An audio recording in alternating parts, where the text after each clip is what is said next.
Namo tassa bhagavato arahato sama sambuddhassa. Namo tassa bhagavato arahato sama sambuddhassa.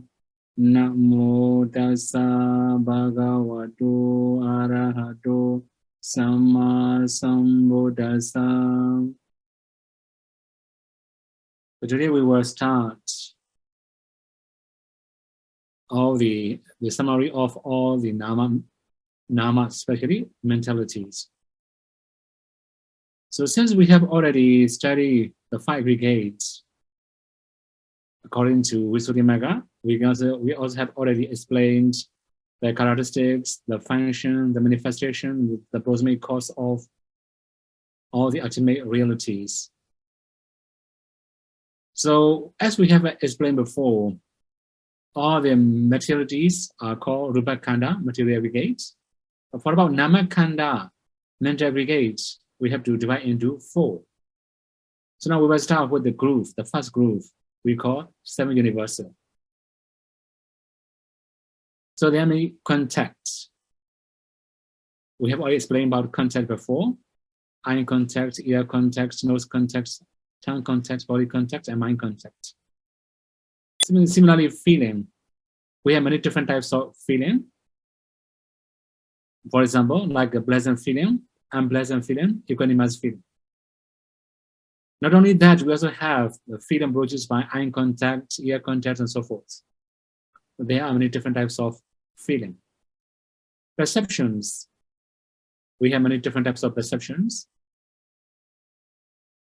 Similarly, volitions. In the case of volition, we also have explained that volitions are called karma.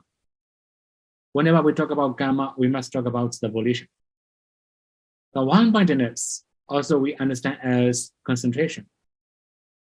It can be right concentration, it also can be wrong concentration. Life faculty is by default of mentality. Then attention, we also call manasikara. So we also have wise attention and wise attention. So altogether, we have 7 mental factors we call 7 universals. These 7 were associated with any kind of mentalities. It can be wholesome, also can be unwholesome, it also can be functional, it also can be resultant. That is root or unrooted. They can associate with any kind of consciousness. So that's why they are called 7 universal. Then 6 sundries. Applications. Sometimes we also translate as energy application. That means we may apply our mind to the object at the time this mental factor can arise. We also translate as a thought because the Pali is a vitaka. Now we may also have right thoughts and wrong thoughts. For example, thoughts of sensual pleasure, thoughts of ill will, thoughts of cruelty. All these are called unwholesome thoughts. We also have wholesome thoughts, thoughts of renunciation, thoughts of goodwill, thoughts of non-cruelty or kindness. These are called right thoughts. Otherwise, the sustainments, we also translate as a sustained application. So vitaka, the initial application, will direct the mind to the object. The sustainments, vichara, will keep applying or maintain applying the mind to the object. Then decision, we can also say atimaka in Pali. Sometimes we can also understand like a freedom of choosing the object. The freedom of mind, we can also say like that. Anyway, decision, atimaka.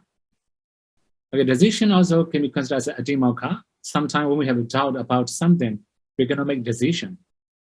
So if there's a decision, there cannot be any doubt. The energy, we can also have 2 different types of energy, bodily energy and mental energy. Sometimes we can also translate as a bodily effort and mental effort. Anyway, this also can be considered as important mental factors. Then we also understand in Pali Viriya. Then we have many different types of energy, right? To eradicate unwholesome thoughts or unwholesome deeds, or to sustain wholesome thoughts or wholesome deeds, and also to subside unwholesome thoughts or to improve wholesome thoughts. There are many different types of energies we need. The joy, in Pali we call piti. We have many different classifications of joy, such as like a hair rising. When we feel something like a hair rising, this also can be considered as joy, piti or rapture. Then sometimes like a floating or flying, or like a wave, up and down, many different types of rapture, joy or piti. But for desire, the last one, this is actually just mere wish. So these six were associated with some special consciousness. For example, in the case of unrooted consciousness, they may have many options. Sometimes they associate, sometimes they don't associate. It depends on the consciousness. So we have altogether 13 types of mental fetters.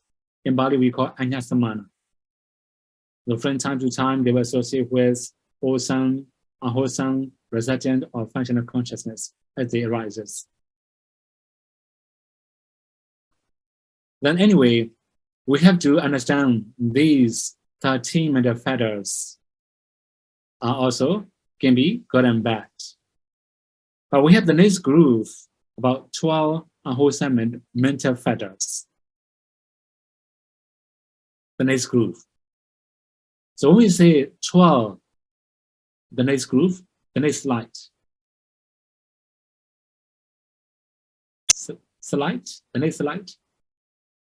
Okay, we have 12 unwholesome mental fetters, right? So when we talk about 12 unwholesome mental fetters, we can also understand that they were associated with only unwholesome consciousnesses. They were not associated with wholesome consciousnesses. With delusions, we call moha.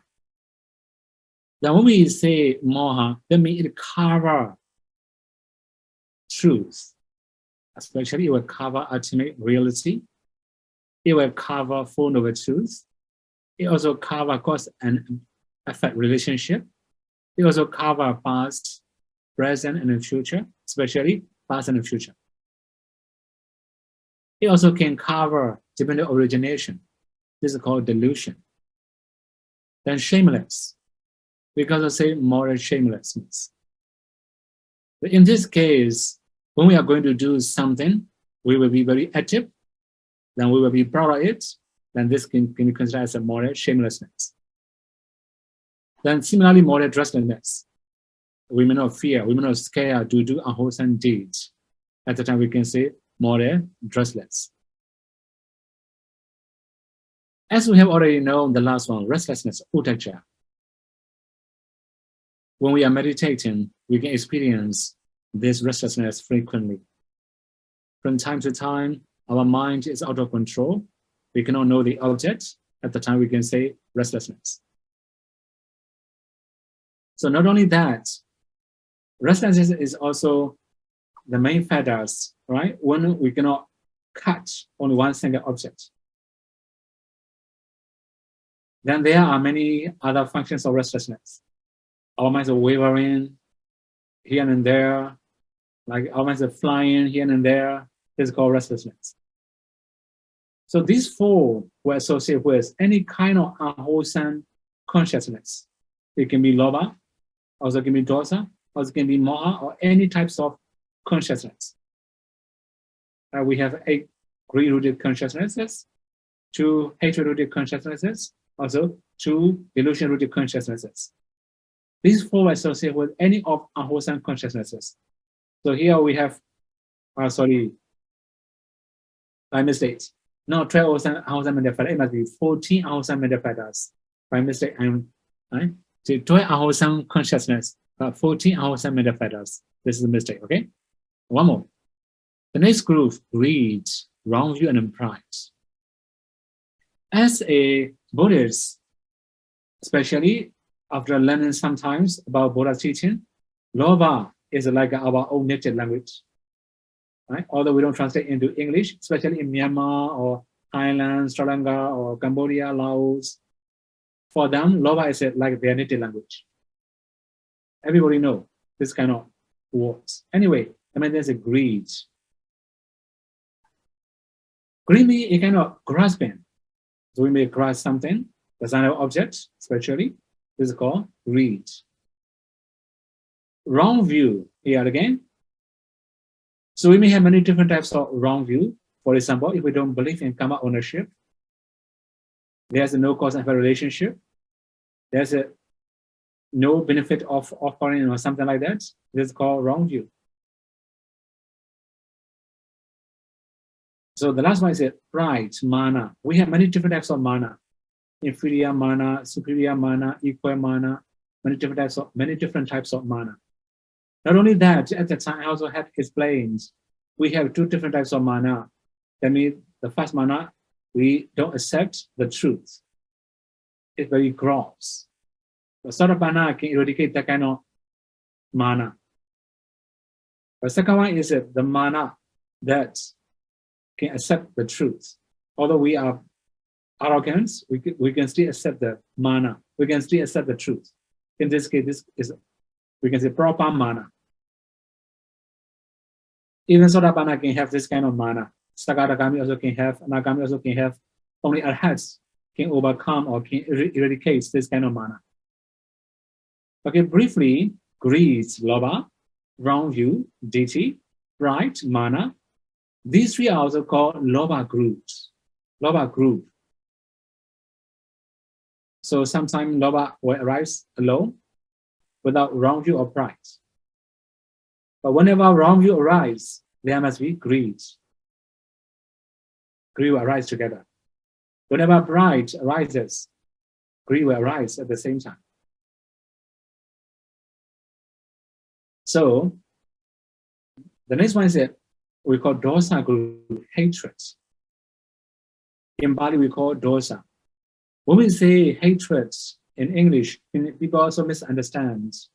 That's why I just use the Bali word dosa. Dosa means it can be worry, sorry, lamentation, despair, stressful, stress and despair, also fear, horror, hate, anger, all the things can be considered as dosa.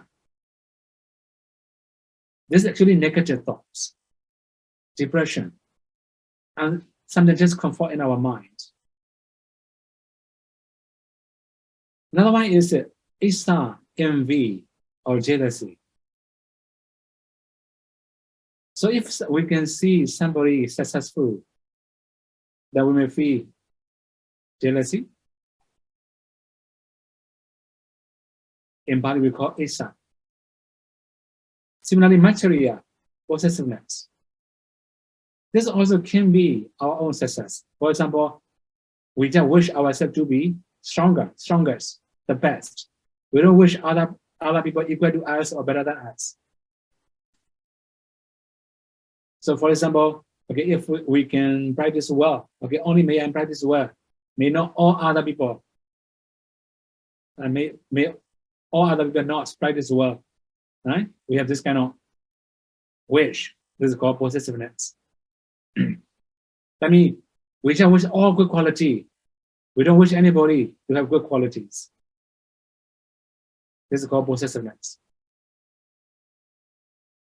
Another thing is that we don't wish to share our knowledge, our living place. This is also called possessiveness. Sometimes people also ask me, possessiveness also kind of lobha. Why is the dosa here? Actually, it comes from lobha, sure. In the very beginning, we have lobha. That's why we don't want to share. But once somebody touch, we feel discomfort in our mind. Greed never make discomfort, right? Greed is actually, we have only equanimous feeling or happy feeling. But for about possessiveness, we may feel discomfort in our mind all the time. Similarly, the last one, remotes. We call kukucha. There can be two different conditions. After missing good opportunity, we may have remorse, or after doing something wrong, we regret or we feel remorse. So these four are also called dosa group. So sometimes dosa alone can arise, but whenever envy or issa arise, there must be dosa. Similarly, whenever possession arises, there must be dosa. Whenever remorse arises, there must be dosa. The last group, sloth, torpor, and skepticism. Actually, we have explained many things in detail about sloth and torpor. It's a kind of sluggishness in our mind, not very active mind. Our bodies become very terrible, very tired, exhausted. Then at the time, we may have sloth and torpor. Then skepticism, doubt. We may have many different types of doubt. For example, doubt about Buddha's quality, doubt about Dhamma's quality, Sangha's quality, doubt about three trainings, doubt about past, present, future relationship. All kind of doubts can be an obstacle to practice. So we have here four different groups. The first group is, we can say, four Ahosan universal. The second group is dosa lower group. The third group is dosa group. The last one is like a final, we can just say final group, the last group, right? Sloth, torpor, skepticism. So if we briefly introduce, the first group will associate with any kind of unwholesome consciousness. The second group will associate with only 8 wholesome greed-rooted consciousness. The third group will associate with only hatred-rooted consciousness. The last group, sloth and torpor, can associate with lobha or dosa. Right? Because it can be asankarika, unprompted. Sasankarika, prompted. Skepticism will associate with only moha, delusion. Moha, delusion-rooted consciousness. So we make this group according to their association. After that, we also have beautiful mental fetters. Over here, I just make very simple. Faith or saddha or confidence, we have already known. We must believe in Buddha's teaching, Buddha's quality, Dhamma's quality, Sangha's quality, the benefit of three trainings, of the cause and effect relationship, dependent originations, and so forth. Mindfulness is essential everywhere, is necessary everywhere. If we are mindful, we may have less mistakes. If we are forgetful, we may make many mistakes. Similarly, shame or moderate shame. They come from respecting ourselves, moderate dread. It comes from respecting other people. So then when we hesitate to do good, hesitate to do bad things, at the time we can say we have moderation and moderate dread. But we have no greed, that means no grasping, no attachment. We can also say sharing, willing to share. No hatred, also equal to metta, loving kindness. Ever evenness, this means balancing all the fetters working properly. To work properly, this is called ever evenness. Then we have two different types of tranquility, tranquility of mental body or tranquility of mind. We call passaddhi. Then we also have like a lightness, two different types of lightness, two different types of flexibilities, two different types of wideness, two different types of proficiency, two different types of rectitude. Altogether, 19 beautiful mental fetters. These 19 are associated with beautiful consciousnesses. Beautiful consciousnesses means we have 24 beautiful consciousness, 8 wholesome, 8 resultant, 8 functional. Similarly, we have all types of jhanas, also supramountain states. These are called beautiful consciousnesses. So which means when we are doing good things, these 19 will associate. For example, when we do offering, these 19 mental factors will arise at the time. When we are observing precepts, these 19 mental factors will arise. Then when we are meditating, these 19 mental factors will arise. So these 19 mental factors will arise all types of beautiful consciousnesses. It can be sensory sphere consciousnesses, also it can be jhana consciousnesses, also it can be supramountain consciousnesses. Then we have the last group about mental factors. So the last group is only occasional beautiful mental factors. They will arise together with beautiful mental factors. For example, 3 abstinences, right speech, right actions, right livelihoods. We have explained last week. For example, when we are observing precepts, they will arise. And similarly, when we are observing or when we just doing our own duties, then they will arise. Similarly, apamanya, compassion and sympathetic joy. So that means when seeing suffering living beings, we may have compassion toward him or her or the living beings, then there will be compassion. In normal life, we don't have compassion. Similarly, sympathetic joy. When we see somebody successful, we may feel happy, we may appreciate. In this case, we can say sympathetic joy. Mudita will arise. In daily life, just living normally, we don't have sympathetic joy. So these 3 apamanya, compassion is also one of the meditation subjects. By taking suffering beings as objects, we can radiate compassion to our living beings. We can also chain up to the third jhana. Then similarly, sympathetic joy. By taking happy living beings, we can radiate compassion, sympathetic joy towards them. Then we can also chain up to the third jhana. So these can associate with wholesome or functional. Also can be jhana, right? Then for about the last one, panya, wisdom. So it's also important factors for our practice. For example, without knowing the breathing clearly, we cannot see the nimitta. Without understanding or seeing nimitta clearly, we cannot attain jhana. In every single improvement, we need wisdom. In dana also, we need wisdom. In sila also, we must have wisdom. In samadhi, we need wisdom. In panya or vipassana, we need wisdom. We need panya.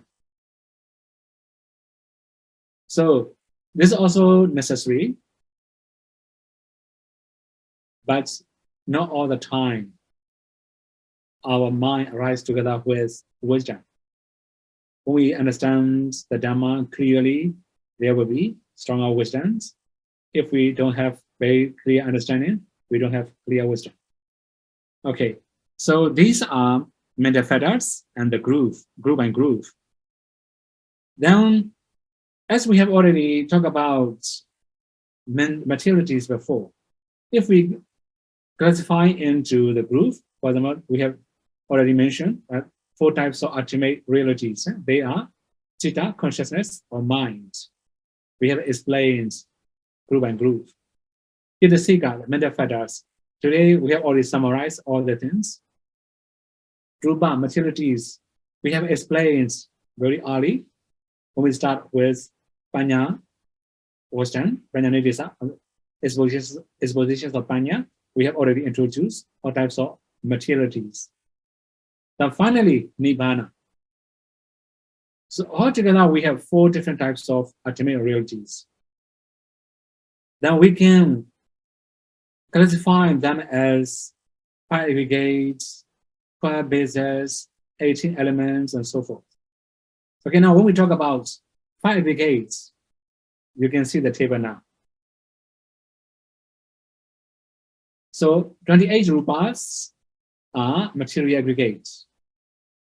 Okay, for your information, I should summarize 28 rupas. We have 5 translucent body, translucent materialities, iron translucency, air translucency, no translucency, channel translucency, body translucency.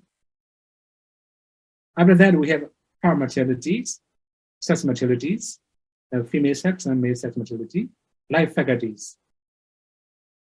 These are karma produce. Then we also have very common material, like for example, 4 elements, earth elements, water elements, fire elements, wind elements, in every single material, the rupa kalapas. Then we also have like a nutrient essence, also special rupas, right? Also we have like color, smell, taste, color, sound, smell, taste.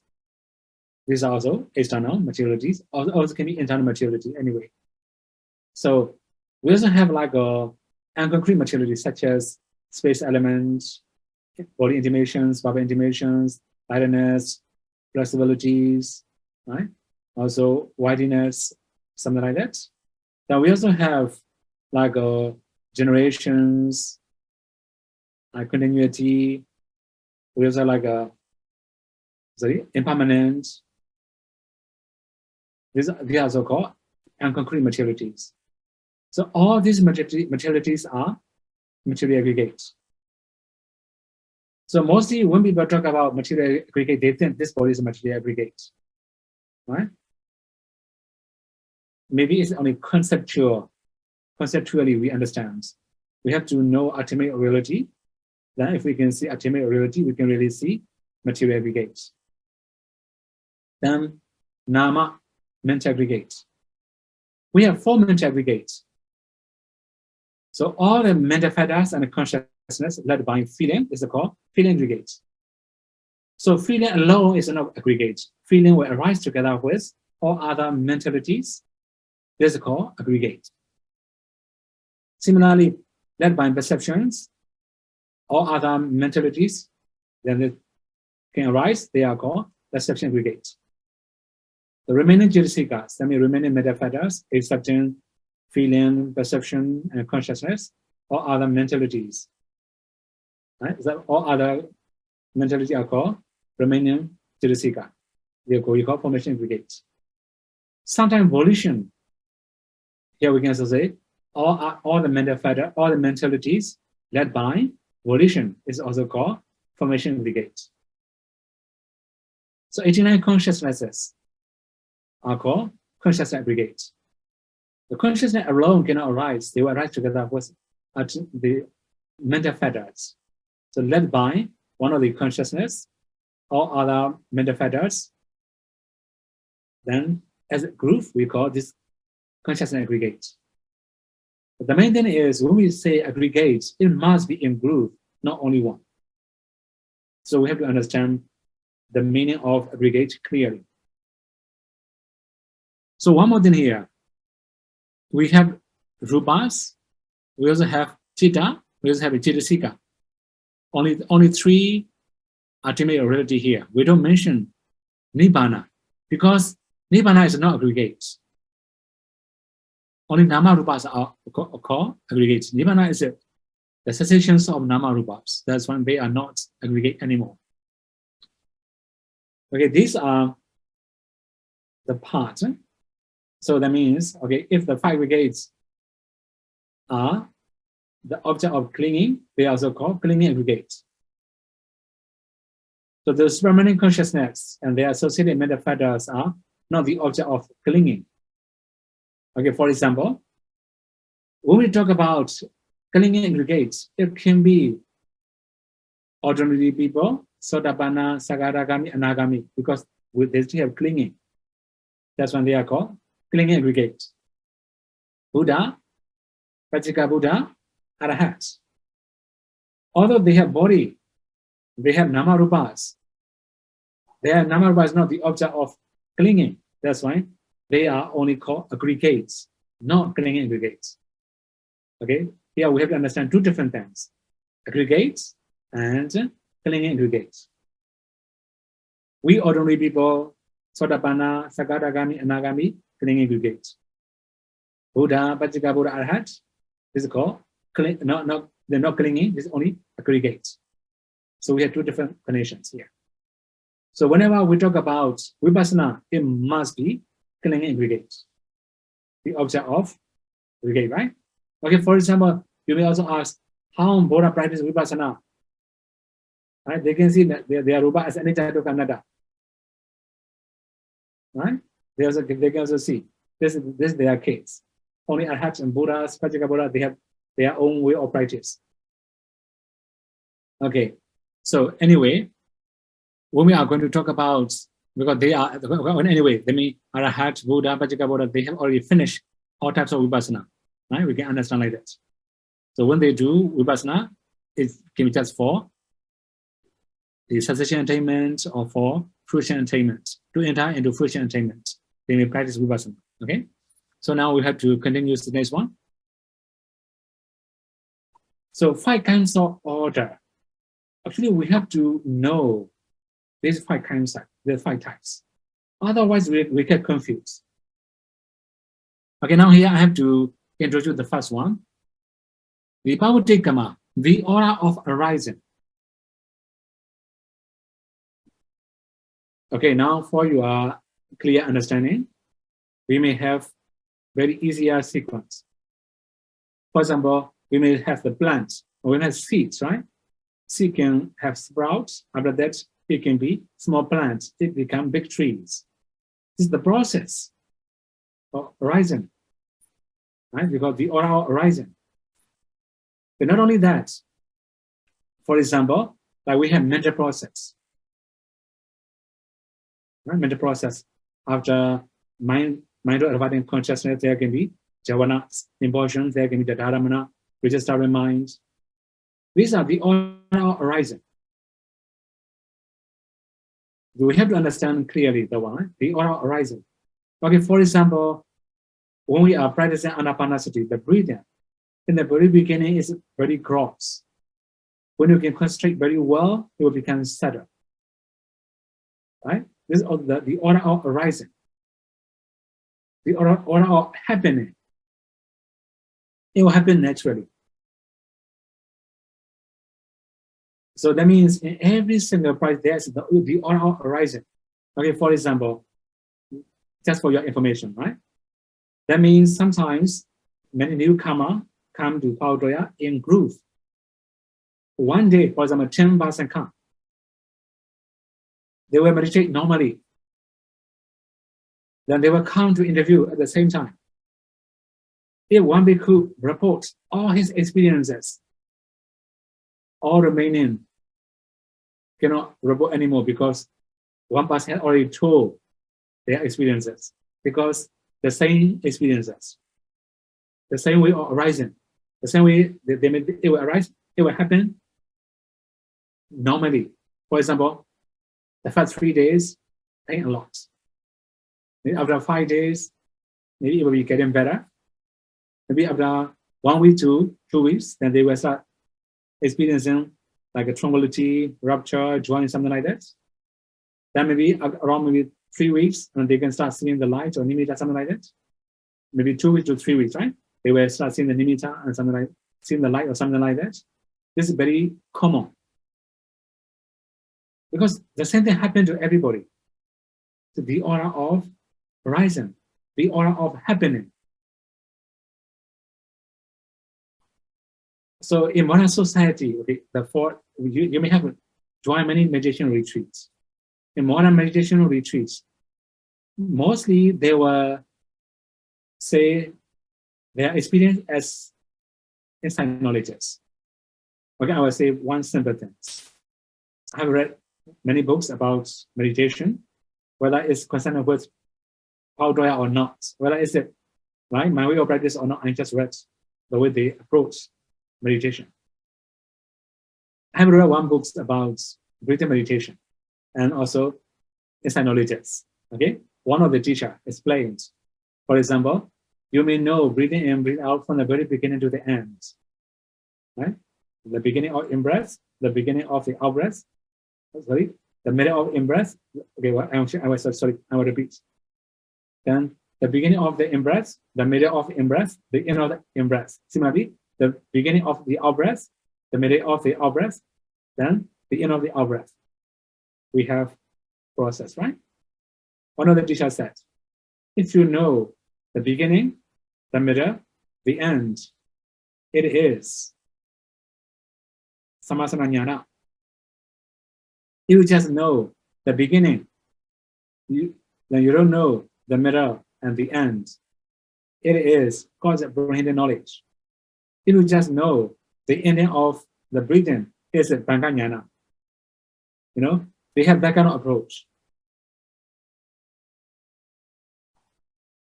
Actually, they mess up their experience, the order of happening as inside knowledges, right? Then they interpret the way they experience are inside knowledges.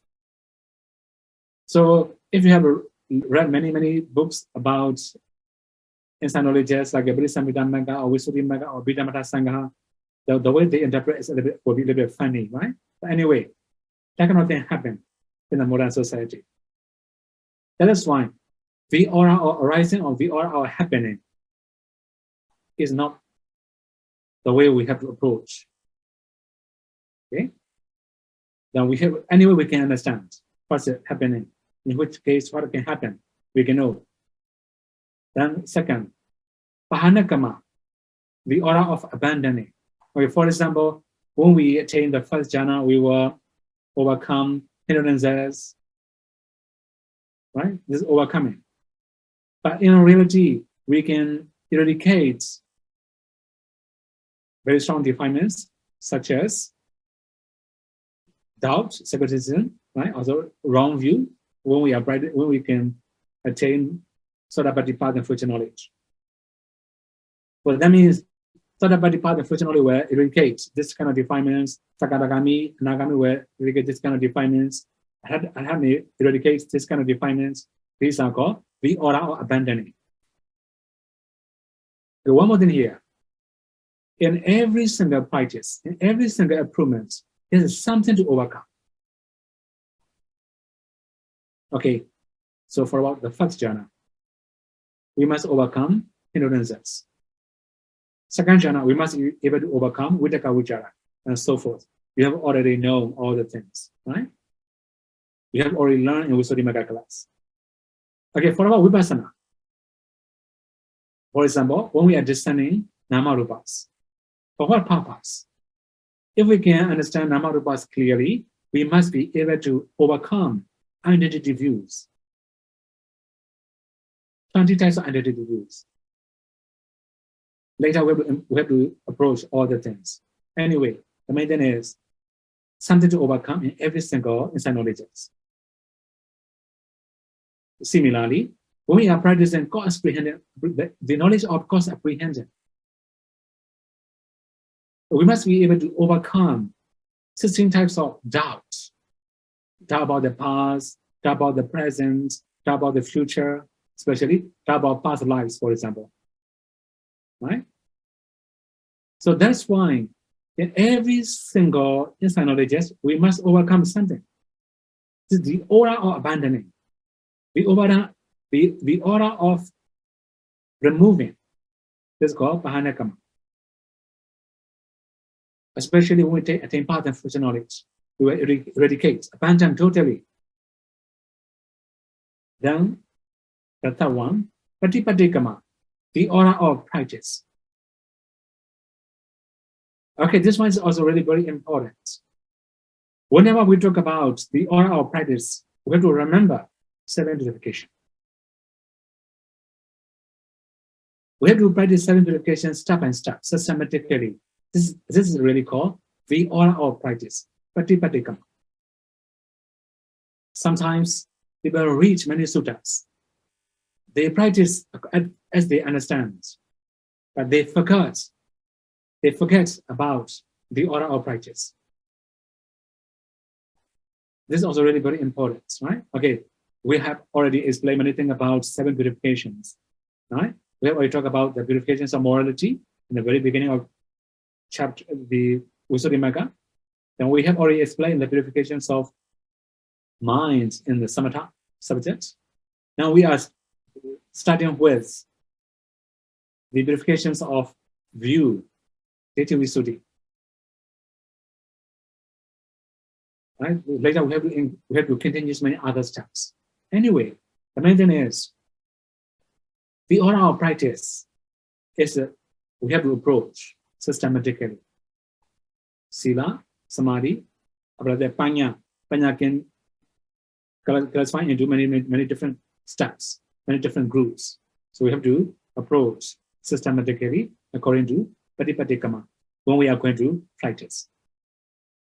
4. Bhumikama, the order of playing or existence. Sometimes when the Buddha explains, Buddha just explains according to the existences. Okay, for example, even Vinamata Sangaha. All right? This is the commentator. He starts with Agosala Chitta. You know, after that, you can say sensual sphere consciousnesses, after that, material, after that, immaterial, after that, Lokuttara. This is called the order of existence, the order of play. From time to time, the Buddha also explains the order of existences, the human realms, the Deva realms, the Brahma realms, the orderly. When Buddha say like this, we have to understand this is the order of existences or play. Okay, now the last one. Kama, the order of teaching. So sometimes some meditator also asks me many different questions about Mahasatipatthana Sutta. As you have know, the Mahasatipatthana Sutta mentioned Anapanasati in the very beginning. After that, there will be clear before posture, clear comprehensions, and so forth, right? Then they also ask me, after practicing Anapanasati, can we go to full posture or clear comprehension chapter? Actually, this one is the order of teaching. It's not the order of practice. We must be careful. Sometimes people mess up the order of teaching and the order of practice. We must not mess up these two together. We have to understand teaching is a teaching. Another one is the practice is according to the order. Okay, anyway, the main thing is Kama, the order of teaching can be found in many discourses. Sometimes the Buddha will give different order. Right? Different order sometimes. Okay, anyway, for your clarifications, for example, Dhammacakkappavattana Sutta. In the very beginning, he mentioned 2 extreme ways. After that, Buddha mentioned the middle way. After that, Buddha talked about only 4 noble truths. Right? We can say like about the maybe 4 noble truths, also like, for example, Yoga Satya is a practicing aggregates and so forth, right? Let's talk about 4 noble truths. Many different approach. Also, the next one, Anatta Lakkhana Sutta. So in the very beginning, the Buddha just asks very simple question, right? For example, Rupa is permanent or impermanent? Buddha asks many questions. They will say, impermanence bande. Impermanent is suffering or happiness? Suffering bande. Question and answer. Then after that, the Buddha also say, present, past, future, internally, externally, all 11 categories of ultimate materialities. For example, material aggregates, also feeling aggregates, perception aggregates, formation aggregates, consciousness aggregates, group and group. The Buddha explains. It's the order of teaching. Now here we have 5 aggregates. Then some people may ask me, oh, how to start with 5 aggregates? Should we start with Rupakanda or should we start with feeling aggregate? Right? This is the order of teaching. This is not the order of practice. It depends on our conditions. We can start with anything. We can start with consciousness. We can start with feeling. We can start with volitions. We can start with the facet contact. Right? We can do according to our conditions. Similarly, we can also start with material aggregates. So when we are practicing, it depends on the condition we have. For example, we don't have jhana. We just have asset concentration. So we must start with 4-element meditation. Based on 4-element meditation, we have to start with material aggregates. No choice. But when we have attained jhana, then we can start with 4 elements, material aggregates, or immaterial aggregates. Either one is okay. It depends on the condition we have. We can start with any types of any aggregates. That is why we have to understand these are the order of teaching, not the order of practice. Okay, so we have to move the next one. Why did the Buddha say only 5? Right? This is also really very important to know. That means all the mentalities are included in these 5.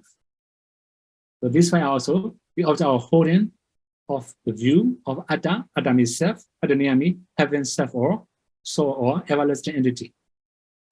Actually, when we study in many suttas, we can also find many other similes about 5 aggregates.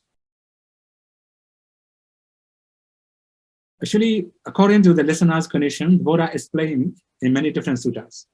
That is why there's also many different simile about 5 aggregates. So anyway, I will just introduce only one of them. Okay. For example, the material. Oh, sorry. There's also explanation there, and then in the explanation. The next slide. The next slide. Right? Similes, right? The material aggregates is like a hospital. So that means when we have sickness, we have to go to the hospital, right? Then this body is full of sickness. You can imagine, right? Many sickness in this body with material aggregates. Then feeling aggregates like sickness. So that means our feeling will feel, right? Good and bad, pleasant and unpleasant, like sickness. The perception aggregate is provocations of sickness. So we can also imagine, right? The problem with this kind of sickness. So sometimes, when we have sickness, like it's increasing, right? So because of perception, like it's increasing. Another one, we have like a 4. Formation aggregate is like having unsuitable foods. Then the last one, the conscious aggregate is like patience. Then you can imagine how is it the condition there, right? So these are the similes of 5 aggregates. Now we have another similes mentioned in other suttas. The material aggregate is like the breathing. So you can imagine there are many things in this body, like in prison, like a prison, right? The feeling aggregate is like a punishment. The perception aggregate is like an offense, like the offense. The formation aggregate is like a punisher, and the conscious aggregate is like the offender. So these are the similes of 5 aggregates. There are many other similes mentioned in many different suttas. I just give some example here, right? Okay, one more thing here. We have already talked about the order of teaching. When we study Buddha's teaching, some of the suttas are according to Buddha's wish. He explains. But there are many suttas, most of the suttas. are explained by the Buddha according to listeners' conditions. So that is why there can be many different similes. For example, sometimes the Buddha will see, like physician, but the Buddha will talk about simile about previous one. One Buddha see a prisoner, then Buddha will use this one, right? Some punishment. Then Buddha will use this simile. So according to listener's condition, the Buddha gives many different similes to many different people. That is why there are many information, more than enough, about 5 Aggregates. Actually, when you go and read Kanawaka Sayutta, you can find many suttas about 5 Aggregates in Samyutta Nikaya. Even another Lakkhana Sutta can be found in Samyutta Nikaya, right?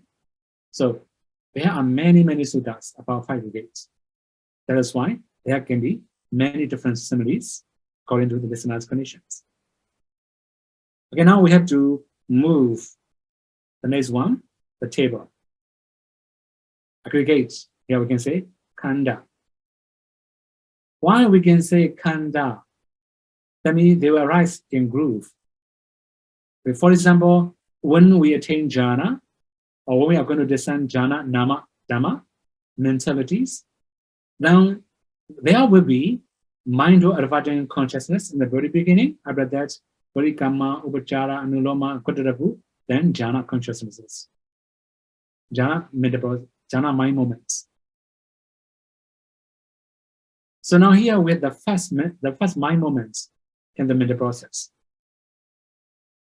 If we say all the mental process, all the mind moments in the mental process will be very messy. That's why I just use only very simple and smallest group here. So here in Manora Vachana, mind-adverting is the consciousness.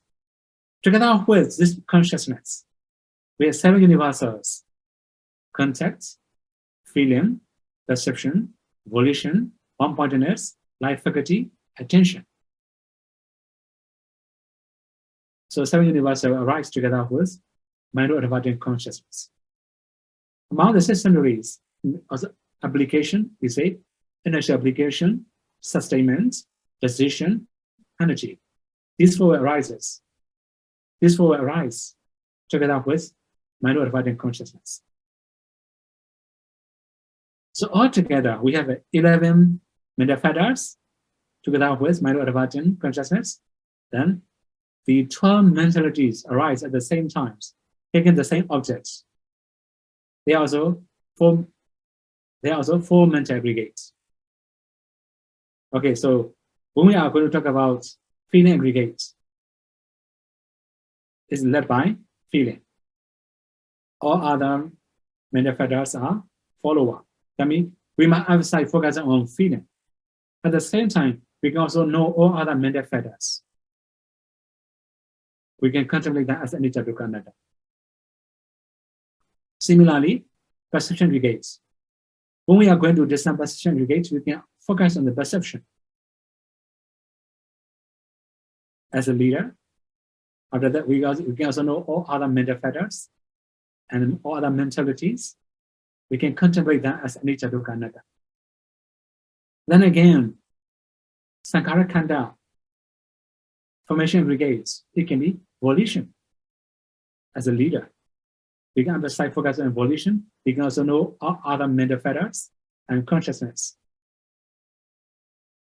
Then when we talk about mind aggregates or consciousness aggregates, it must be mind-adverting consciousness. We can emphasize focus on mind-adverting consciousness. We can also know all other mental fetters. We can contemplate that as anicca dukkha anatta. So these are the way we have to approach 5 Aggregates. That's why I just use this table, this smaller groove in the jhana mental process. If we have to talk about, for example, 𝐸𝐢𝐬𝐸𝐻, 𝐸𝐻, 𝐸𝐿, 𝐸𝐻, jhana, there will be 34 mental fetters. Sorry, 34 mentalities. It will be too much. We have to make very long lists. That's why I just use very smallest group here, right? Anyway, then these 12 types of mentalities will take Pratibhaka nimitta as an object when we are entering jhana.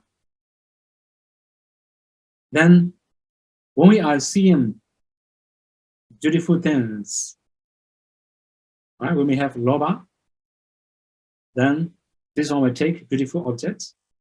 Then when we see undesirable objects, we may have anger, then this mind moment will take undesirable objects. So, in every single mind moment, there is the object. Then there can be 4 aggregates of mentalities, 1 aggregate of materialities. For example, color is also materialities.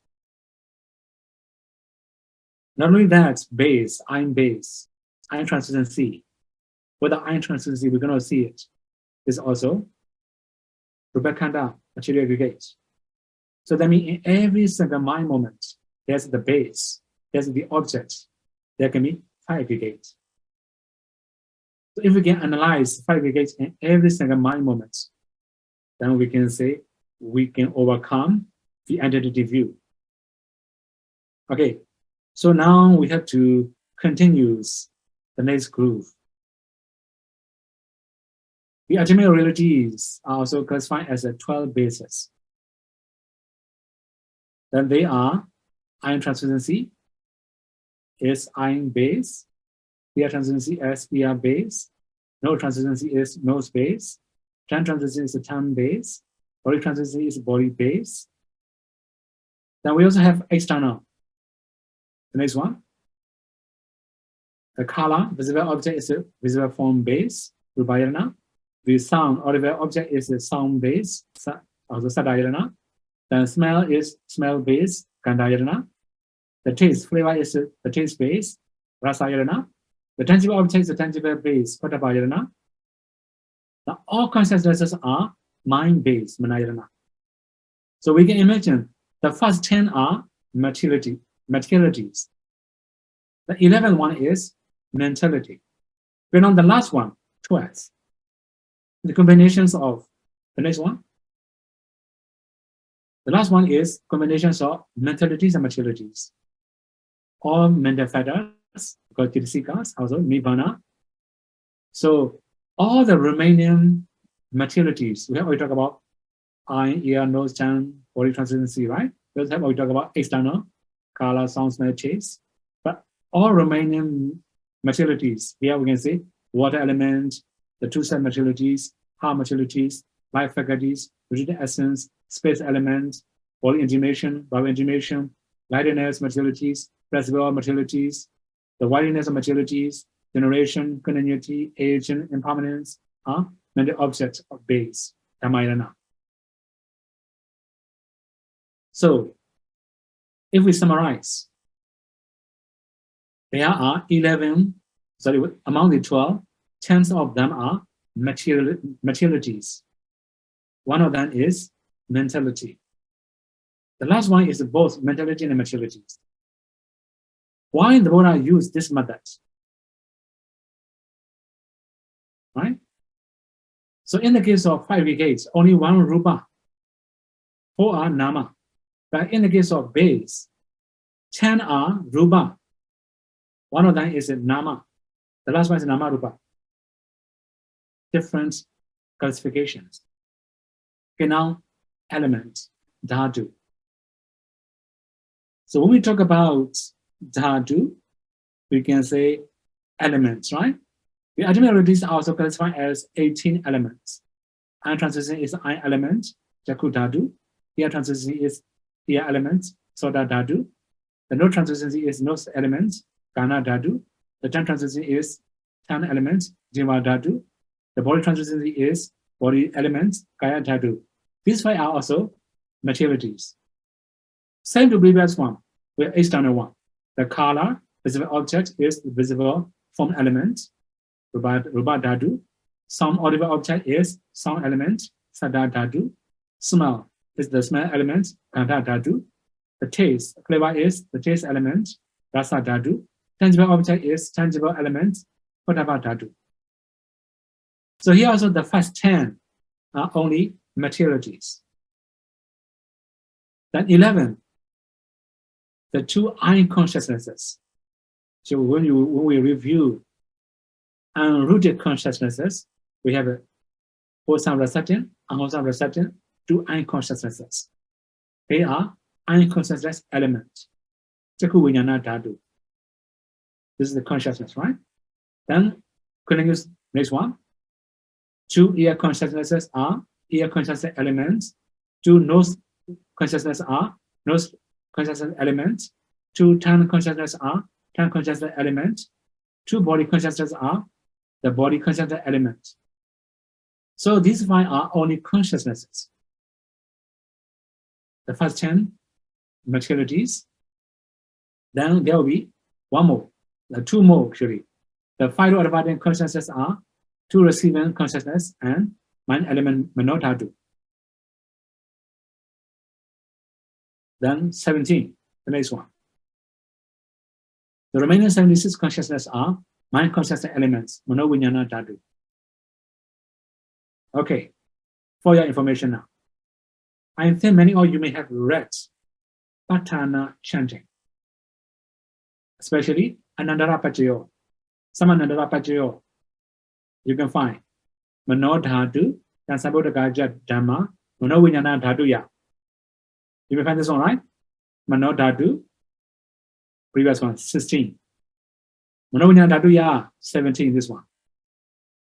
Anandara Pachena Pachayo. Two different types of mind movements. That's what you mentioned, two different ways.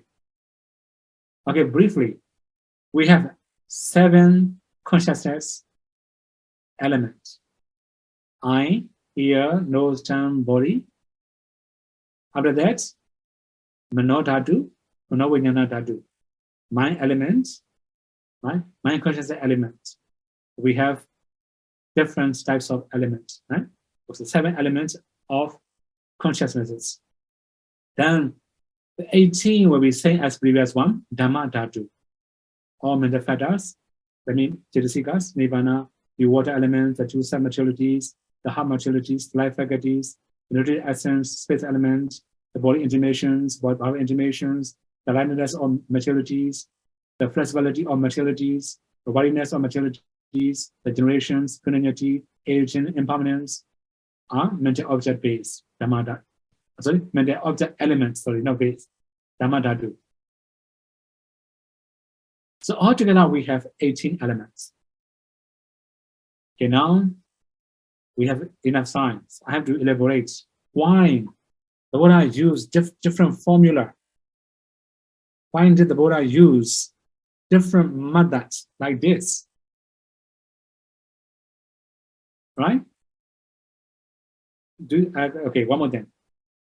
We have many different types of meditators. There are some meditator, in their vision, materiality is very clear, very obvious. Mentality is not that much clear. For that kind of meditators, Buddha will teach them 5 aggregate methods. For example, the first 5 bhikkhus. You can imagine, Buddha taught them 5 aggregate methods. In this context, we can understand they have very strong knowledge about materialities. In their vision, mentalities are not that much clear. That's when the Buddha used this method, 5 aggregate methods. There are some meditators. In their vision, materialities are unclear, the mentalities are very clear. I will repeat one more time. In their vision, materiality is not very clear. Mentality is really clear. That is why Buddha used 12 base methods. In the 12 bases, we have already know 10 rupas base. Buddha classifying 10 types of materialities as 10 different bases. Only one, the base we call consciousness base, right? The last one is a combination of nama rupas together. Okay, for example, when we study about Venerable Rahula, the Buddha used this methods. elements, sorry, no, not elements, sorry, the Ayana method. So we call Ayana method. In the 6 internal, 6 external bases, right? So what I use this method. And not only that, when you go and read very well-known devotees, Anatta Pindika, his last moment when he was dying, he invited Venerable Sariputta to his house. He listened to the discourse. Then that's what was the name, Anatta Pindiko Vara Sutta. We can find in Majjhima Nikaya. There, Venerable Sariputta explains 12-base methods. That means Anatta Pindika also had to listen this base methods. He requested Venerable Sariputta, Bhante, please give this kind of Dhamma talk to lay devotees. The Venerable Sariputta said it's not easy to understand that kind of discourses,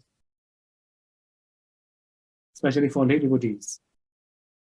Then say, if you don't give Dhamma talk like this, they will not understand. They will be very far from Dhamma. Please explain that kind of Dhamma talk to lay devotees. He requested like this. Anyway, the main thing is, Anatta Pindika also liked this kind of practice.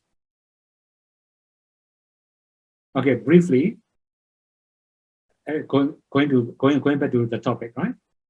For those whose vision on materiality is not very clear, their vision on mentality is very clear. Buddha taught them 12-base methods. And on the last one, 18 elements. It can be for both materialities. There are some meditators, their vision is not very clear about mentalities, also materialities. Then for them, the Buddha had to explain everything in detail. That's why the Buddha analyzes 10 materialities, 7 mentalities, after that 1 both mentality and materialities, altogether 18 elements. So it depends on meditator's condition. The Buddha gave different instruction to different meditators. Okay, to summarize all the things. By aggregate methods, here we have all mentioned, right? So, okay, here we have already mentioned ultimate reality, Khanda, Ayana, Dhatu, right? So for the more, Rupa, materiality aggregates, the metafetters, Tirasika and Nibbana, also we have Chitta consciousness, 4 different types of the ultimate realities. Then in the Khanda, second row, mentioned Khanda, we get Rupa, we call materialities, material aggregates. Among the Tirasika, Vedana, Sanya, Sankhara, okay, we say feeling, perception, formation aggregates. Nibbana is free from aggregates. Chitta, consciousness, Vijnana Khanda. So 1 Rupa, 4 Nama. Because their vision on Nama is not very clear, their vision on Rupa is clear. That's why the Buddha used this method. Ayana methods. 6 Bahira Yatana, the external basis, Kala, etc. Achatika Yatana, 6 internal bases, I, etc. Right? We have 2 different bases. Then Tirasika and Nibbana, we can say Dhamma Yatana. Another one is Chitta Manayatana. So briefly, in the case of Ayana basis, there can be 10 materialities and 1 mentalities.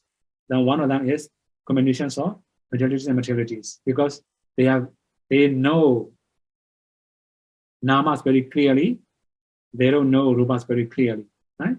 Then dhatu elements. So 6 bahira dhatu, external, kala, etc. Then 6 ajata dhatu, 6 internal, and etc. The dhamma dhatu, the element of dhamma. After that we have chakku vijnana, etc. Right? 6 other elements of eye, concept, etc. Right? So there will be 7 material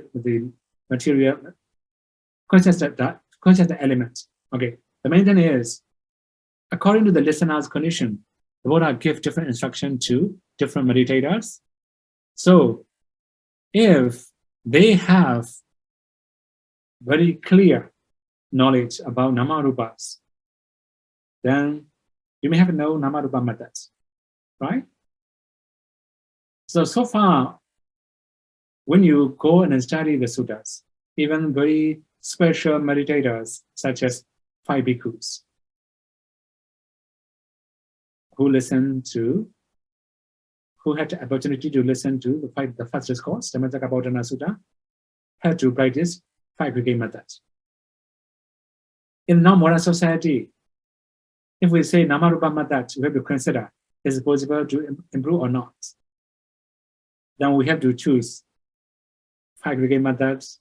If we are not very clear, couldn't use 12-piece methods. If unclear, element methods, 80 elements methods. So according to the condition we have to change the practice. Okay, as a conclusion, the Buddha has special knowledge. That means Buddha can know people's inclination, their tendency, their attitudes, their temperaments. Then the Buddha can give exact meditation subject to exact people. But for ordinary meditation teacher in modern society, like us, we don't have that kind of power. We have to try many different ways to make it clearer. Right? That's why if somebody complain, why we have to do many different things like that? Then if somebody asks me like this, I will answer, yes, I'm blind. That's why I have to clarify everything. I cannot see his past or her past. I cannot see their tendency, their inclination, their attitude. That's why I have to teach all the ways, all the methods. If some of them become very useful, very clear, then we have to use this method. We can say, for example, by practicing 5 aggregate methods, if our knowledge becomes very clear, do 5 aggregate methods. Then after doing 5-based methods, if our knowledge becomes very clear, okay, do 5-based methods. If our knowledge becomes very clear after practicing 18 elements methods, we should do 18 element methods to attain higher attainment. So Buddha teaching is flexible for everybody. It depends on how we accept and how we use, how we practice. Okay? If we practice well in many different ways, one of the method will be suitable for us. To text suitable or unsuitable is our responsibility. Okay? Then we have to practice every single method we have never tried before. If we try more and more, we can improve ourselves. So may you be able to practice all the teaching taught by the Buddha. May you all be able to realize final cessation and not suffering. The first question, Dear 𝐸𝐸𝐸, last time 𝐸𝐸𝐸 said sometimes when people keep noble silence, they end up talking to themselves. Then what is the main factor that can help yogi develop concentration without wandering thoughts? The second is, how do I overcome talking to oneself? Okay. So that means if necessary, we have to speak. Right? If we don't speak, then we may have many inner talk. Okay? So that means we have to check ourselves, is it necessary or not? If necessary, we have to explain, right? This is important. For the first question, what are wandering thoughts, right? What is the main factors that can develop concentration? What are wandering thoughts? See, the main thing is harmonious. When you can harmonize your mind with the breath, then it will be easier. Then you can know the breathing effortlessly. At the time, you may not have wandering thoughts. So when you have to force yourself to know breathing, the more you struggle, the more you have restlessness. So, okay, the main factor is if you can balance between concentration and effort, you can have better concentration. Sometimes you have excessive efforts, restlessness. Sometimes you have very weak efforts, strong concentration. You may be like unconscious or fall asleep or fall into Bhavanga state. Okay. Mm-hmm. Okay, some meditators after meditation, their mind becomes blur. Mm-hmm. They are not able to manage their daily life properly. Why do such conditions happen? Okay. Okay, one more thing, right? Sometimes I think they have pleasant feeling in their practice. For example, like a tranquility, for example. When you have very strong tranquility, your mind will incline to tranquility more and more. Right? After that, you become habit of following tranquility. Finally, your concentration will become weaker and weaker. Right? Then similarly, your efforts will become weaker and weaker, and your mind become blur.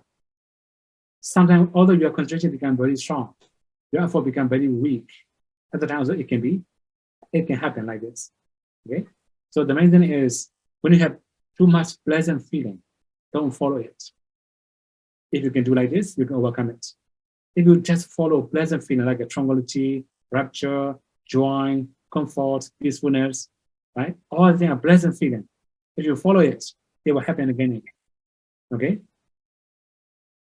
There's a question, I think, in the chat box. Okay. I will answer here, right? You don't need to pause here, right? And the Kremeda asked me, what about power supply? Okay, now I'm using the power supply, power bank, right? There's no electricity now. I'm using power bank, 2 power bank, 1 for laptop, 1 for Wi-Fi. Okay, don't worry about it. Dear 𝐸𝐸𝐸𝐸, 𝐸𝐸𝐸 said we need to have wisdom on Vinaya, Samatha, and Vipassana. Some meditators read a lot and know many things, but they cannot meditate well practically. How can a meditator improve on that? Why Ugoda is a teacher now? I also read a lot, right? Anyway, one more thing, right? You can read many books, but you must learn how to apply in your daily life. You can get many information. Some information are not useful in current situation. Don't waste your time with that kind of analyzing or knowledge, right? So that means, in my case, I have learned a lot in the Bali school.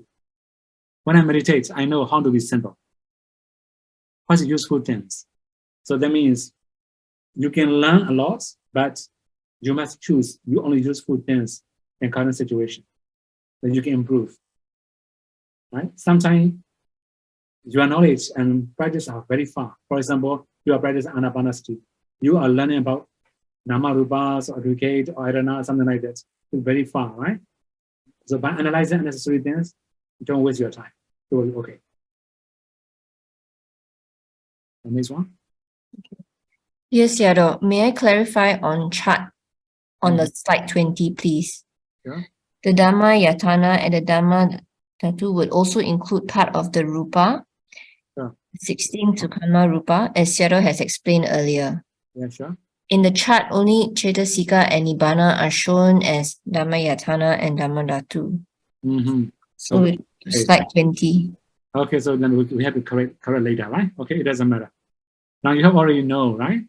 16 Sukkhama Rupas. But if we put in the chart, it will be maybe too narrow, right? Charts are too small. That's why we cannot include. Okay, later we can check. Okay.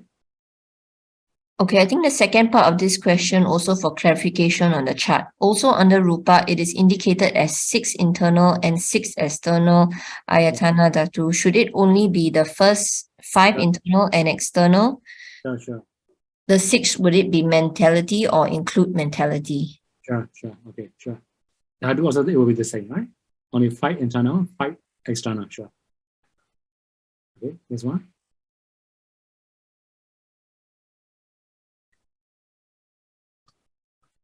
The next question, how long should we practice each meditation? Actually, many people ask this kind of question, right?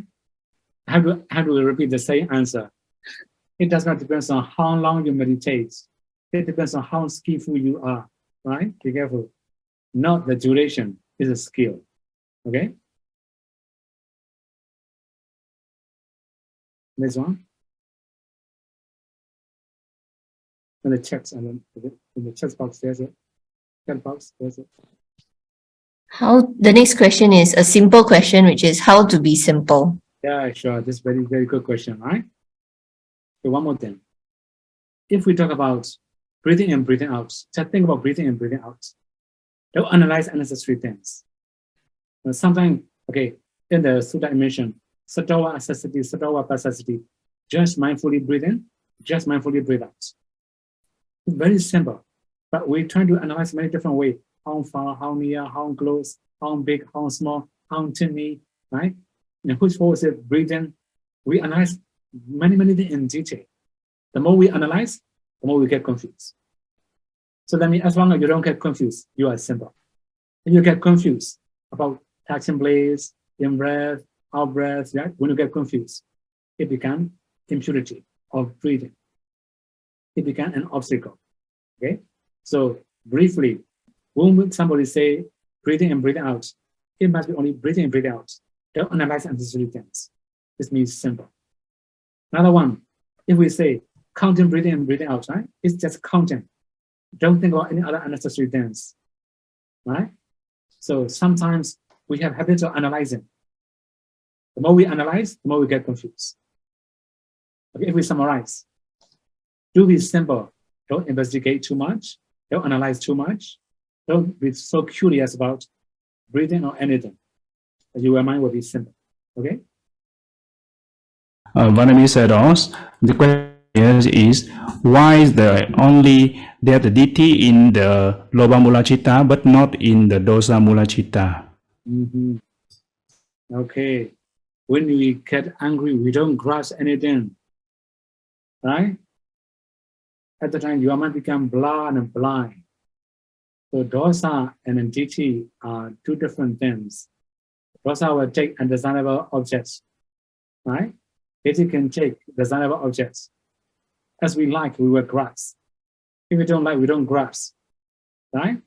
That's why in dosa group, we don't have ditthi. Only in lower group, we have ditthi. Okay? Okay, hi Seattle. Okay, there's another question. Vandami Seattle. Last time Seattle, okay, I think this one we have answered.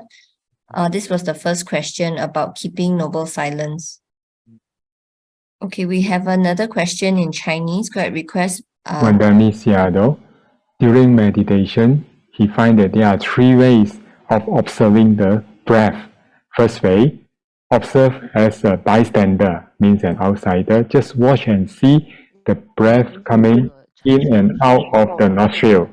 Second way, as a bystander also, as an outsider also, watch and see the breath coming in and out at the corner of the nostril. Third, try to experience the breath or learn and see the in and out breath passing the nostril or the corner of the nostril. So these three ways of observing the breath, are they acceptable? Okay, not that simple, right? The way you approach is not that simple.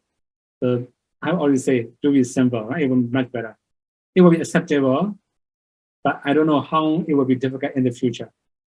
How to keep balance of pancha indriya? Okay. This is also the same question asked by many people, right? Anyway, so we have two different groups.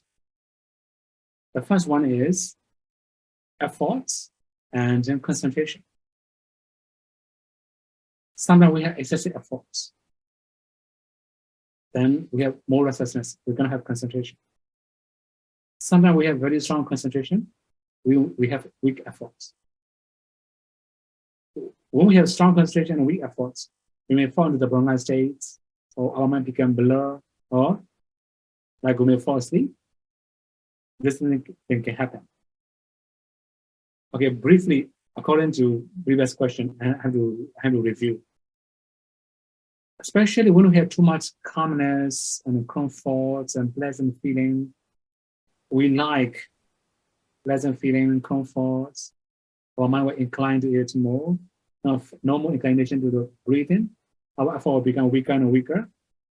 Although our concentration is strong, then gradually effort become weaker and weaker. Finally, we fall asleep, or our mind become below. This thing can happen. So whenever you have too much calmness, quietness, peacefulness, or tranquility, you have to remind yourself to keep knowing the breathing, not to follow quietness, calmness, peacefulness, or tranquility. This is one way to balance effort and concentration. Sometimes, the more you struggle, the more you have thoughts. That means you have excessive effort. You have to relax more. You have to restart from the zero as a new meditator. In this way, you can balance concentration and effort. Another one is saddha and panya. We can say confidence and wisdom. Sometimes we have confidence. I have already talked about confidence before. If we don't have proper confidence, it's not really self-confidence, right? We don't have proper confidence at the time. Confidence can change to mana, pride. You know, that's why when we have confidence, we must be wise.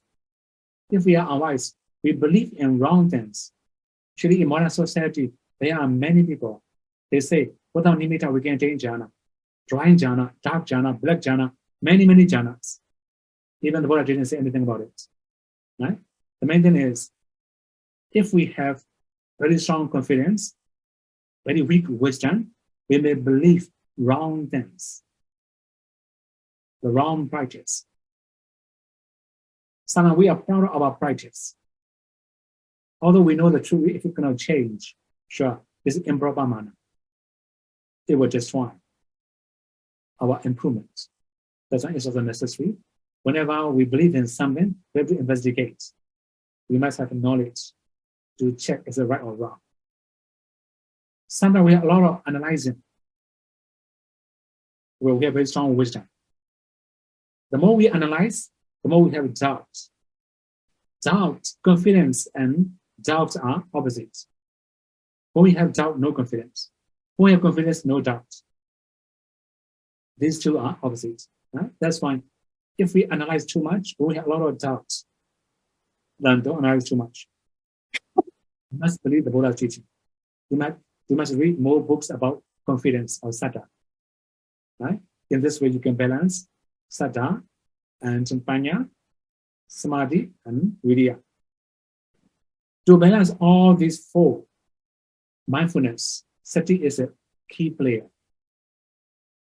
So if we know which saddha is working excessively, then we have to change our way of practice. This comes from our mindfulness, watchfulness. Okay? Okay. Thank you, Shadow. The next question is, dear Shadow, when has strong energy, mind in wonder, but when mind is tired, it is lazy and sleepy. How do we overcome that? Okay. So one more thing here, right? Almost all the new meditators came to Pao-Toya. If I'm in their teacher, they may remember I say 3 tips. Almost all the time I say 3 tips. So in Anapanasati, your breathing must be natural. If something unnatural, you're controlling too much or forcing too much. If you control too much, you may feel chest pain, suffocating. But if you forcefully breathe in, breathe out, you may feel tension, right? This is the one thing I remind all the meditators. Second one, balancing efforts. Neither too strong, nor too weak. Neither too strong, nor too weak means as long as you can know the breathing, don't make it clearer, better, deeper, or stronger. If you make it better, clearer, stronger, and deeper, you have excessive efforts. You have a lot of thoughts. You have to do this. You have to satisfy with your breathing, natural breathing. Sometimes we are not satisfying with our improvements.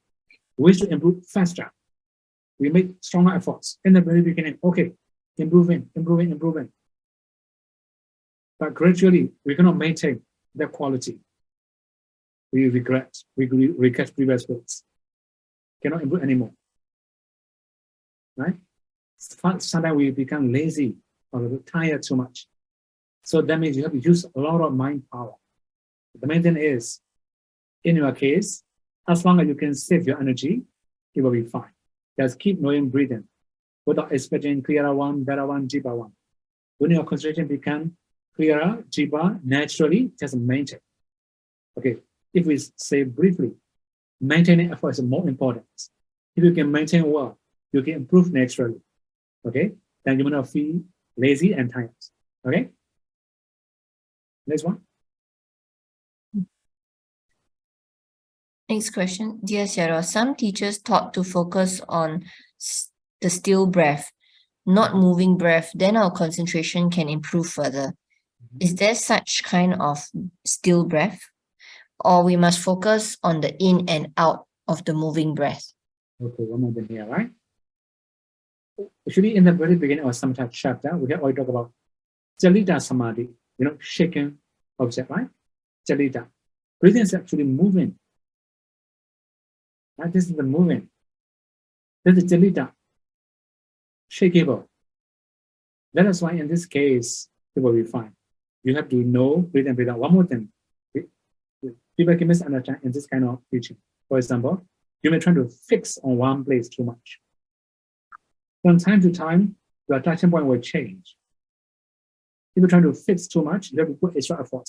Finally, you may feel tension around your nostril. So it's a little bit risky to practice still breathing. Focus on still breathing, right? Your mind should be flexible. Whatever your attachment point change, focus there. It will be more convenient to improve. Okay?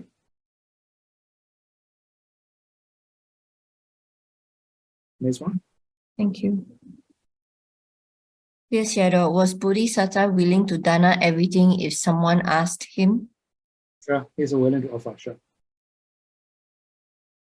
Ita wadaja amehi sambadam bunya sambadam sabbe deva numodandu sabbe buddha numodandu sabbe satta numodandu Sava sambadi siriya idame nyatinam hotu sukhita hondu nyadayo idame nyatinam hotu Sukhita hondu nyadayo idame nyatinam hotu Sukhita hondu nyadayo idame bunyam asawekaya waham hotu idame bunyam Nibanasa pachayo hotu mama bunya bhagam savasatanam vajemi te sabe me samam punya bhagam lavandu